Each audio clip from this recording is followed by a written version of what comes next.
Hello, good morning mga kamamshi. Ayan, gusto ko lang pong ipakita sa inyo yung order ko sa Simplas. At ito po ay air fryer. Ang nakakatuwa po kasi nag-sale po sila. At syempre, gagrab po natin yan from original price na 399 or mga ganun. Nakalimutan ko po yung price niya talaga origin. As nakuha ko lang siya ng 825 pesos. So, ito na nga guys. Gusto ko lang pong ipakita sa inyo yung napili ko. Beige yata ito, oo. Oo, beige. So, ang ganda po ng kanyang ah, pagka-beige kasi simple lang siya. Mas okay po yung ganitong kulay para nakikita ko yung dumi. Hindi katulad ng black na hindi po nakikita.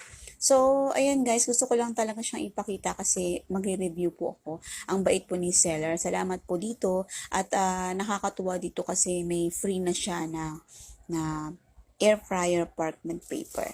Pwede siyang magamit kapag magbe-bake po tayo, no? At syempre, mamaya, kapag may oras ako, itatry ko siya, itetest ko siya kung gumagana.